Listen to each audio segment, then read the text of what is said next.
This finale reunion, like, it didn't do it for me. It was kind of boring, I'm not gonna lie. It felt like a filler episode. Plus, I did not like the way Carlos King was speaking to the Fletchers. Like, he has no tact. He needs a different, like, reunion person because Carlos sucks, like, officially. So we continue with Mel basically reading Ugly Betty for Phil because she did not respect herself. And to get respect, you must give respect. And I like the way Mel handled her. Even Stormy was like, girl, we good. I'm over it. Like, I like you. You built a house that I'm currently sitting in. And she respected her for that. Then we go back to Kiki. They're saying there is a third story that Kiki is hiding. And Kiki is like, say it. Is it my drug use? Is it my infidelity? I've said everything I want to say. Like, y'all cannot put me on any more blast. And at this point, Tisha is over the whole thing. She's like, she's not going to, get back to it.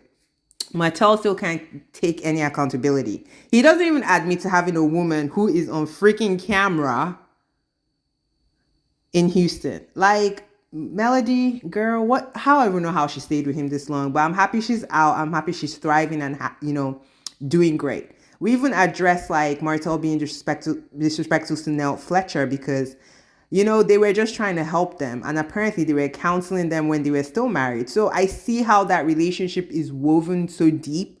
But Martel cannot even admit to that. He's like, well, she shouldn't have been speaking to me that way. And I'm like, how did she speak to you? You're the one always spazzing out. Even on this stage, he was spazzing out.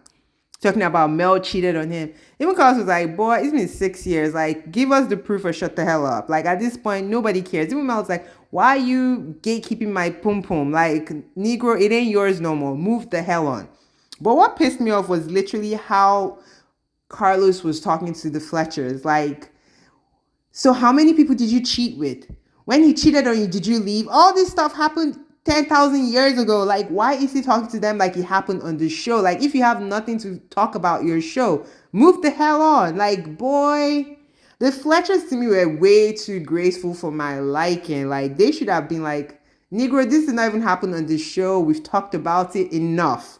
Which they actually did talk about. They talked about it on Carlos's own show. So for him to come in, the way he was asking them, it wasn't coming like a place of care or sincerity. It was like, I want to make headlines. So yeah, you cheated on your wife.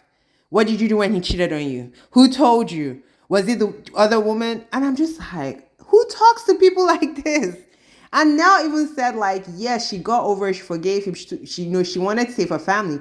But sometimes talking about it still hurts. So for Carlos to even go to this, if you had nothing to film, make it a two-part reunion. We didn't need this from the Fletchers. Like, this was really irresponsible. Like he always is. The way he handled Kiki last week was annoying too. The way he handled the Fletchers this week is very crazy to me. And the fact that they just keep going along because he's apparently the EP and claims to be creator of a show he did not create. Like, and he so wants to be Andy Cohen so bad, but he can't even do it right with his fake dog, which is everything is just like I used to like Carlos, but the more I like watch him, it's almost like you prefer that he's behind the scenes. Like him being in front of the scenes is kind of like, ugh. Then they say goodbye to Tiffany and her husband. I'm not even sure why Stormy's cousin was there, but apparently he has a job as a manager in a restaurant, and Stormy wishes he still worked for her. Don't know why her mom was there. She was so toxic. I'm like, you're not even defending Stormy because you were a fan of the show. She said she even admitted it. She was in all those chat groups in season 1. And she's like, I don't like you, Mel. Mel's like, you don't even know me not to like me. Like, what is this for? Mel was like, girl, shame on you. Like, she's a fan that became a character on the show. Like, we do not need to see her next season. Let her stay with Stormy and the family, but let her not come to any kind of group gathering because she is not needed. She's just as bad as Tisha's mom, but she is even less original, if you could be less original. So it's just like, girl, bye. Then they addressed the whole pregnancy test with Tisha and Marceau, and I'm like, why is this even a factor? This is such a non-starter. Like, why are we talking about this? This episode kind of annoyed me because I felt like it wasn't necessary, but they wanted to have like boom, like bravo, 3-part reunion, breathtaking. The only thing that was good, they weren't really fighting hardcore except the cousins. Like one time they took a break and literally Kiki was like basically cursing out Marceau. Tisha was threatening her that if she gets close to her that she ain't gonna be able to take a lick this time. That one time with the drink was the last time she was gonna mess with her. And at this point, I think Tisha is technically over it.